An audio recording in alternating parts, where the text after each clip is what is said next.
नमस्कार दोस्तों, कैसे हैं आप? आज मैं फिर से आ गया हूँ नई वीडियो के साथ।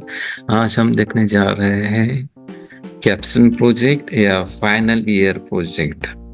तो फाइनल ईयर प्रोजेक्ट क्या होता है, वो कैसे करना है, इसके फायदे और उससे मिलने वाले बेनिफिट क्या है, ये सब चीज जानेंगे। तो आइए देखते हैं। तो दोस्तों, what is the final year project? Final year project क्या है, कैप्स्टोन प्रोजेक्ट क्या है? तो दोस्तों क्या है, ये एक डेमोन्स्ट्रेट करता है। ये जो प्रोजेक्ट कंप्लीट करने के बाद जो आप प्रोजेक्ट कंप्लीट करते हैं तो वो डेमोन्स्ट्रेट करता है कि आपने क्या स्किल, नॉलेज और एक्सपर्टीज हासिल की है। ओके, तो इसमें क्या करते हैं हम, जो इंजीनियरिंग में हम जो नॉलेज लेते हैं, सब्जेक्ट्स, वेरियस सब्जेक्ट जो पढ़ते हैं, उसका जो नॉलेज है उसका एक कंपाइल एप्लीकेशन प्रोजेक्ट के फॉर्म में करते हैं। तो उसको हम कैप्स्टोन प्रोजेक्ट या हमारे लैंग्वेज में कहा जाए तो फाइनल ईयर प्रोजेक्ट हम कहते हैं। तो और जाएंगे, देखेंगे इसके फायदे क्या है, what are the benefits of final year project, और you can say it is a capstone project. तो पहला जो एप्लीकेशन है उसका है प्रैक्टिकल बेनिफिट। क्या है दोस्तों? Practical application. हमारा जो नॉलेज है, हम प्रैक्टिकली एक चीज को अप्लाई करके देखते हैं। रियल वर्ल्ड प्रॉब्लम को हम हमारा नॉलेज अप्लाई करते हैं। इसके साथ में हम स्किल डेवलप करते हैं, जैसे कि पेपर कैसे सर्च करना है, उसमें से कैसे अंडरस्टैंडिंग लेना है, क्रिटिकल थिंकिंग कैसे डेवलप करना है, प्रॉब्लम कैसे सॉल्व करना है, कोलैबोरेशन कैसे करना है, कैसे कम्युनिकेशन करना है, ये सारे भी बातें हम उसमें से ही सीखते हैं। उसके बाद में हम इंटीग्रेशन ऑफ नॉलेज यहाँ पे सीखते हैं। जैसे कि हम अलग अलग सब्जेक्ट पढ़ते हैं, लेकिन उस सब्जेक्ट में हम उसी के बारे में सोचते हैं, दूसरे सब्जेक्ट में उसी के बारे में सोचते हैं, लेकिन अगर वो एक साथ आ जाए तो उसको इंटीग्रेट कैसे करना है, ये प्रोजेक्ट में सीखते हैं दोस्तों। उसके बाद में हम प्रोफेशनली रेडी होते हैं, जैसे कि इंडस्ट्री में क्या स्किल चाहिए, कैसे नॉलेज को इंटीग्रेट करना है, कैसे प्रोजेक्ट आगे चलाना है, उसमें प्रोजेक्ट में क्या क्या मैनेजमेंट लगता है, ये सब चीज़ें हम यही पे सीखते हैं, जो आगे जाके हमें इंडस्ट्री में जब हम प्रोफेशनल का काम करते हैं तो हमें वो काम में आता है दोस्तों। और इससे और एक फ़ायदा होता है, हमारा एक पोर्टफोलियो जो हम रिज्यूम में इसको लिख सकते हैं कि हमने ऐसे ऐसे प्रोजेक्ट कंप्लीट किया, तो हमारा पोर्टफोलियो भी उससे बनता है दोस्तों। उसके बाद में देखेंगे ऑब्जेक्टिव्स क्या है फाइनल ईयर प्रोजेक्ट के। दोस्तों, हमें एक डेमोन्स्ट्रेट करना है एक्सपर्टीज कि आप क्या कर सकते हैं। ओके, किस लेवल तक आप आपका नॉलेज इस्तेमाल कर सकते हैं, इसका एक डेमोन्स्ट्रेशन है एक्सपर्टीज का। ओके, इसके बाद में आप कैसे, आपको रियल लाइफ प्रॉब्लम कैसे सॉल्व करना यहाँ से दिखता है। जैसे कि हमें कोई चीज़ बहुत ही सिंपल लगती है दोस्तों, लेकिन जब हम प्रोजेक्ट में वो इम्प्लीमेंट करने जाते हैं तो बहुत सारी छोटी छोटी दिक्कतें आती है, जो हमें लगता है कि ये प्रोजेक्ट तो बहुत छोटा था, वही रियल लाइफ प्रॉब्लम हमें सीखने को मिलते हैं। जैसे कि ग्रुप में काम कैसे करना है, क्या क्या प्रॉब्लम आएंगे, सब हम इसमें से ही सीखते हैं दोस्तों।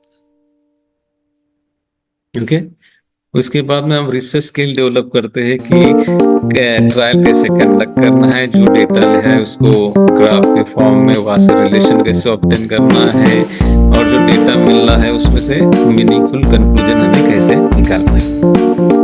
तो इससे और एक फायदा होता है कम्युनिकेशन स्किल। दो तरह के कम्युनिकेशन स्किल रहता है दोस्तों, एक तो ओरल कम्युनिकेशन स्किल और दूसरा है रिटन कम्युनिकेशन स्किल। तो हमें एक रिपोर्ट भी बनाना होता है, जिससे हमारा जो रिटन कम्युनिकेशन इम्प्रूव होता है, हमारे जो प्रोजेक्ट मेट है उनके साथ कम्युनिकेशन करते हैं, उससे ओरल कम्युनिकेशन होता है। प्रेजेंटेशन देते हो तो oral communication to your guide as well as examiner. Okay, तो ओवरऑल कम्युनिकेशन भी इसमें इम्प्रूव होता है। इसमें और देखेंगे कि आउटकम क्या है दोस्तों, इसका आउटकम, इसका फायदा क्या है, जो डायरेक्ट फायदा बोल सकते हैं। एक तो है, पहला फायदा है, अगर आप अच्छा प्रोजेक्ट करेंगे तो आपकी एम्प्लॉयबिलिटी बढ़ती है, आपको अच्छा इंडस्ट्री में जॉब मिलने के चांसेस बढ़ जाते हैं। दूसरा है प्रोजेक्ट करने के दौरान आप बहुत सारे इंडस्ट्री से, आपके गाइड से, आपके प्रोजेक्ट मेट से जो इंटरेक्ट होता है तो आप उनसे कनेक्ट हो जाते हैं दोस्तों। ओके, उसके बाद में पर्सनल ग्रोथ।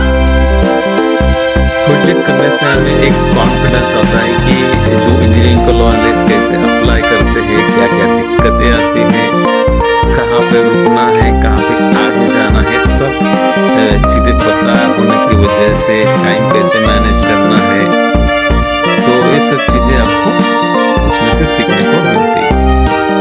और चौथा जो इम्पोर्टेंट है, आप आपके फील्ड को कुछ छोटा ही सही एक कंट्रीब्यूशन देते हैं। तो दोस्तों, प्रोजेक्ट कंप्लीट करने के लिए कुछ स्किल लगते हैं और कुछ उसके दौरान आपके डेवलप होते हैं, जैसे कि प्रोजेक्ट मैनेजमेंट स्किल। तो प्रोजेक्ट का स्कोप डिफाइन करना, जैसे हमें आगे डिफाइन किया है कि आपको स्कोप ऑफ प्रोजेक्ट डिफाइन करना है। ये दोस्तों जान लीजिए कि प्रोजेक्ट का स्कोप लिमिटेड है। इसका मतलब क्या है कि आपको इसी साल कंप्लीट करना है। आपको जो उसको आप पैसा खर्चा करना है वो नॉट मोर देन 1 लाख और वो मोर देन 10 और 20,000। ओके, इसमें गोल क्लियरली सेट करना है आपको, टाइमलाइन सेट करनी है, टाइमलाइन से जा रहा है क्या, टाइमलाइन हम अचीव कर रहे हैं क्या, ये भी आपको देखना है। उसके बाद में रिस्क मैनेजमेंट क्या है, क्या क्या रिस्क आ सकते हैं, टाइम के बारे में, कॉस्ट के बारे में, और वो उसको कैसे आपको ओवरकम करना है। उसके बाद में आपको रिसोर्सेस कैसे इफेक्टिवली इस्तेमाल करना है, जैसे आपके पास प्रोजेक्ट में 3 या 4 स्टूडेंट है, आपको कैसे रिसोर्स मैनेज करना है। उसके बाद में सॉफ्ट स्किल देखेंगे दोस्तों। सॉफ्ट स्किल में आपको क्या क्या बेनिफिट्स और you can learn soft skill. इसमें एक तो टाइम मैनेजमेंट सीखते हैं दोस्तों, कैसे प्लानिंग करना है, किसको प्रायोरिटी देना है, टाइम कैसे मैनेज करना है।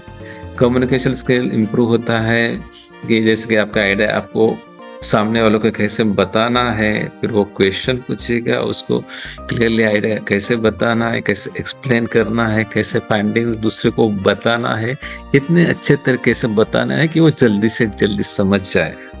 उसके बाद में collaboration skill, work effectively with the team member. तो दोस्तों प्रोजेक्ट का मतलब ये भी है कि आपको टीम में काम करना है। एक टीम में कौन है, आपके टीममेट से, इसके अलावा आपका जो टीम का एक जो मेंबर है दोस्तों, आपका गाइड है, ही इज आल्सो मेंबर। तो आपको उनके साथ कैसे बिहेव करना है, अपने दोस्तों के साथ कैसे बिहेव करना है, कैसे वर्क शेयर करना है, तो ये सब आपका जो कोलैबोरेटिव स्किल है इसमें डेवलप होगा।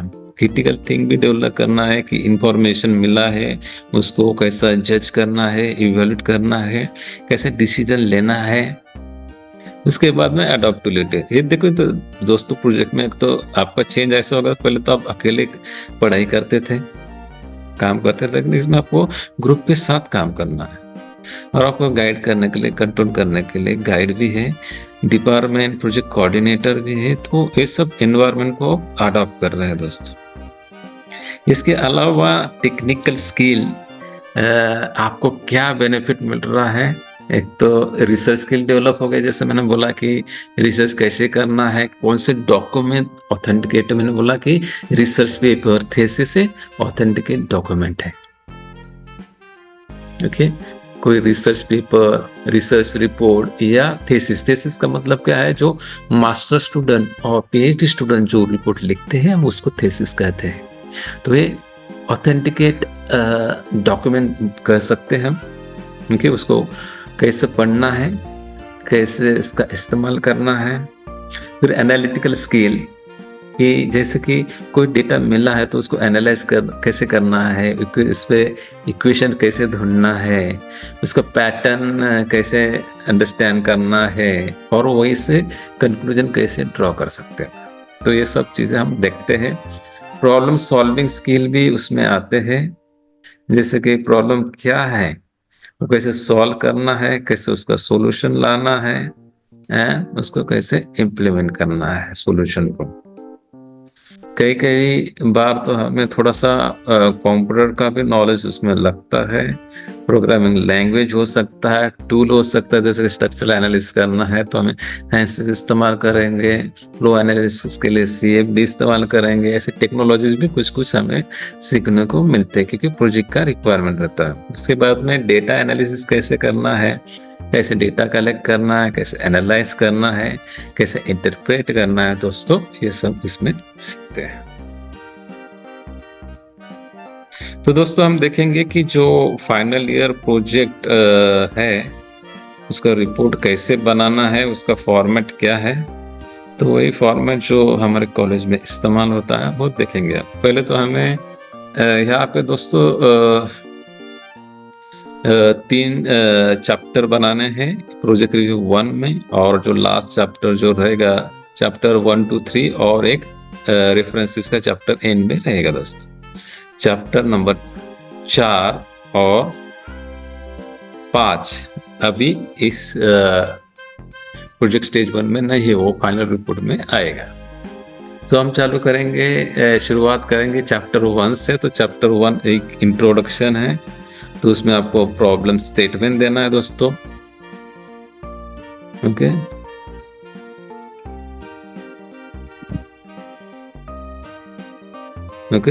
प्रॉब्लम स्टेटमेंट देना है, ऑब्जेक्टिव देना है, स्कोप डिफाइन करना है दोस्तों, मेथोडोलॉजी क्या होगी, उसके बाद में ये रिपोर्ट कैसे बना है, हर चैप्टर में क्या क्या है तो आप सबको डिस्क्राइब करना है दोस्तों। ओके, तो हम जाएंगे फर्स्ट चैप्टर पे, इंट्रोडक्शन पे।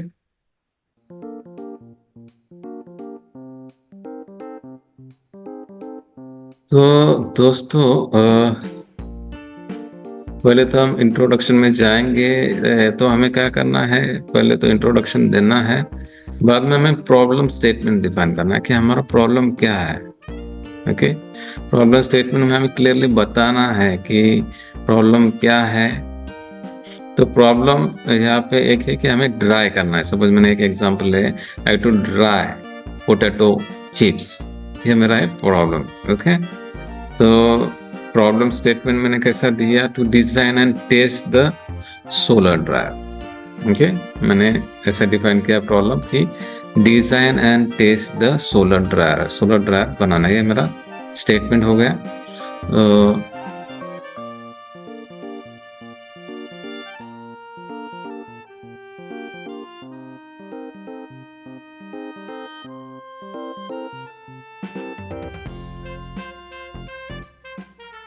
उसके बाद में देखेंगे हम ऑब्जेक्टिव्स। हमें ऑब्जेक्टिव क्लियरली मेंशन करना है कि जो अचीवेबल हो और मेजरेबल हो। तो इस केस में हमें ऑब्जेक्टिव में क्या डिफाइन करना है कि to design and test the solar dryer, then we need to take the trial on that, and then we need to find some base temperature for drying। ये मेरा ऑब्जेक्टिव होगा। मेरा ऑब्जेक्टिव यहाँ पे है बेस टेम्परेचर फॉर ड्राइंग ढूंढना for the solar dryer. Okay okay, उसके बाद में हम जाएंगे नेक्स्ट। उसके बाद में देखेंगे स्कोप।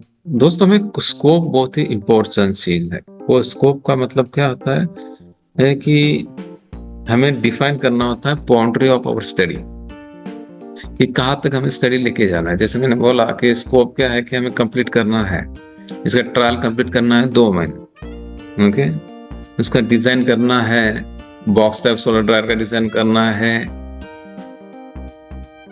पोटैटो चिप्स ड्राई करने के लिए जिसका साइज मैंने डिफाइन किया 1x1 और 500x500 mm, ये साइज मैंने डिफाइन कर दिया। उसके बाद में जो टेम्परेचर मुझे ढूंढना है कि जहाँ पे बेस्ट टेम्परेचर, जहाँ पे हमारा ड्राइंग अच्छा हो, ऑप्टिमम हो, जैसे कि वेपर्स ना खराब हो और उसका क्वालिटी अच्छा रहे, तो हमें वो बेस्ट टेम्परेचर ढूंढना, दैट इज स्कोप। स्कोप में हमें बाउंड्री डिफाइन करना है, इसके बाहर नहीं जाना है। ओके, तो दैट इज अ स्कोप। उसके बाद में हमें देखना है मेथोडोलॉजी। दोस्तों ये हम कैसे इम्प्लीमेंट करेंगे, जिसके हमने प्रोडक्ट बनाएंगे तो उसका परफॉर्मेंस कैसा टेस्ट करेंगे, क्या पैरामीटर मेजर करेंगे, वो पैरामीटर का डिस्क्रिप्शन, उसके इक्वेशन, और वो पैरामीटर में से हमें कौन सा आउटकम पैरामीटर मिलेगा। उसके बाद में हमें डिटेल मेजरमेंट प्लान बताना है, डिटेल फ्लो चार्ट बताना है, क्या क्या डेटा ऑब्टेन होगा, वो ग्राफिकल फॉर्म में कैसे रिप्रेजेंट करना है, क्या क्या कंक्लूजन हो सकते हैं। उसके बाद में क्या परफॉर्मेंस हमें कोई सॉफ्टवेयर से भी प्रेडिक्ट करना है, सॉफ्टवेयर कौन से रहेंगे और कैसे हमें प्रेडिक्ट करना है, कैसे हमें कंक्लूजन ड्रॉ करने हैं, ओके, क्या इक्वेशन इस्तेमाल करने वाले हैं और क्या कैलकुलेशन करने वाले हैं। तो हमें इसमें कुछ सैंपल कैलकुलेशन भी दिखाने हैं और यहाँ पे आपको ड्राइंग भी दिखाना है with the dimensions, with the names and description of each। तो ये देखा हमने मेथोडोलॉजी। तो अब जाएंगे लिटरेचर सर्वे, जो मैंने एक्चुअली मेरा पर्पस था लिटरेचर सर्वे ही था। तो लिटरेचर सर्वे क्यों करते हैं दोस्तों? लिटरेचर सर्वे देखते हैं कि उस एरिया में क्या हुआ है, ओके। तो लिटरेचर सर्वे क्या है? कंपाइलेशन है, कलेक्शन है दोस्तों, क्लासिफिकेशन है एंड इवैल्यूएशन। इवैल्यूएशन किसका? कि अदर्स रिसर्चर ने एक टॉपिक पे क्या क्या काम किया है, इसके बारे में जो करते हैं that is called as literature review. तो लिटरेचर का मतलब है आपका रिसर्च पेपर है, बुक्स है, थीसिस है, एमएस पीएचडी के, ओके। तो कंपाइलेशन में क्या, तो डेटा कलेक्ट करते हैं दोस्तों और एक साथ रखते हैं। देन क्लासिफाई करते हैं, जैसे मैंने सोलर ड्रायर के टाइप्स है दोस्तों, box type, then cabinet type, तो उसके हिसाब से मैंने क्लासिफाई किया। उसके बाद में इवैल्यूएशन करना है कि क्या क्या किया, हर एक पेपर को आपको पढ़ना है दोस्तों, और उसने क्या किया है, कौन सा मेथड इस्तेमाल किया, एक्सपेरिमेंटल, न्यूमेरिकल, क्या पैरामीटर उसने वेरी किया, उसका कौन सा सोलर ड्रायर इस्तेमाल किया है और कौन से मटेरियल इस्तेमाल किया है, उसका कंक्लूजन क्या था। ये सब आपको 10 से 15 सेंटेंस में आपको बताना है, ओके। तो आपको मैंने जैसा बोला कि आपको 10 रिसर्च पेपर, 2 बुक्स और 2 थीसिस का लिटरेचर रिव्यू लिखना है।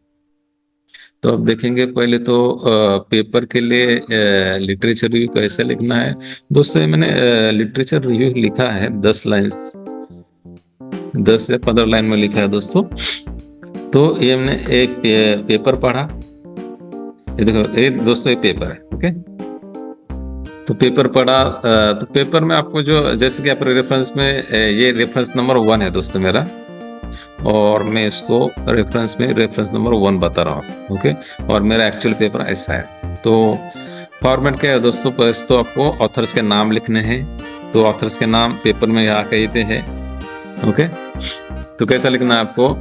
Joshi A and Borse S, 2 author थे इसलिए ऐसा लिखना है। अदरवाइज अगर मोर देन 2 है तो जोशी ए एटल, एट अल, ऐसा लिखते हैं दोस्तों।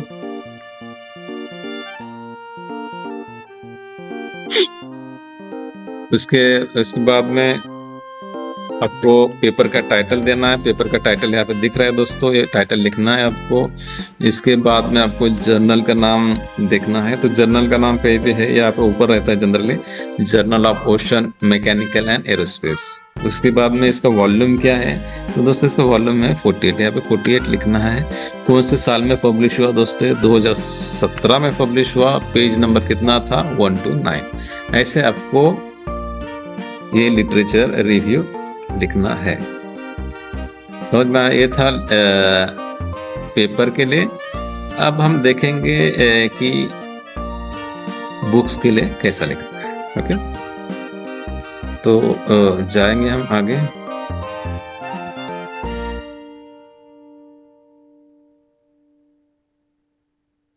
तो बुक्स के लिए देखो मैंने एक लिटरेचर रिव्यू लिखा है यहाँ पे बुक्स के लिए, पर्टिकुलर बुक के लिए, ओके।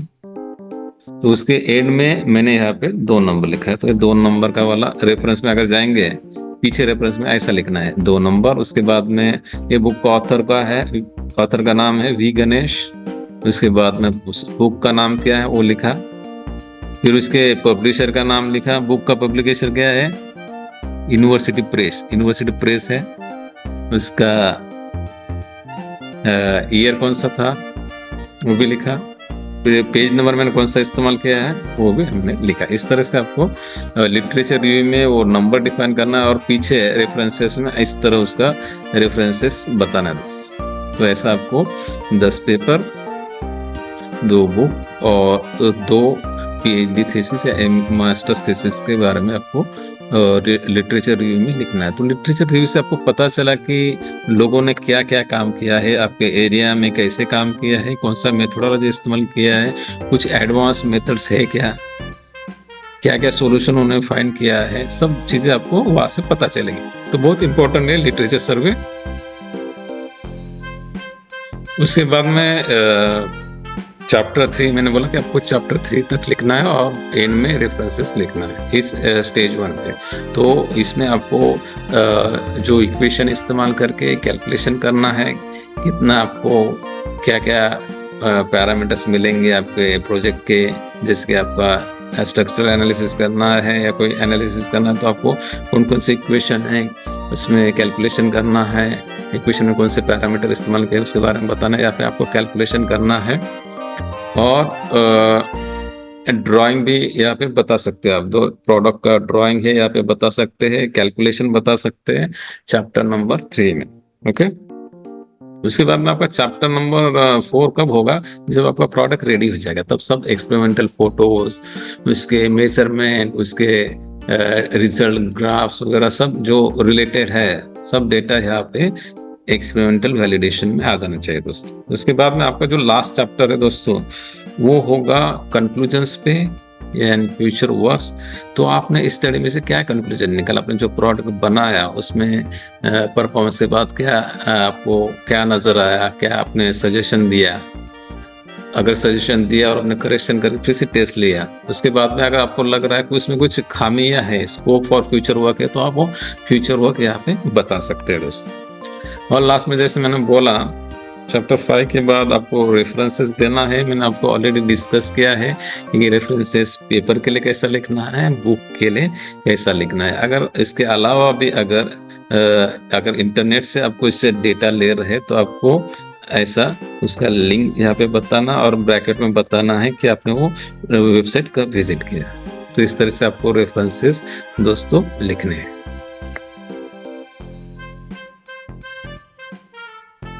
तो थैंक यू दोस्तों, हमने आज बात किया project B final year project, जिसको हम कैप्स्टन प्रोजेक्ट भी कहते हैं दोस्तों।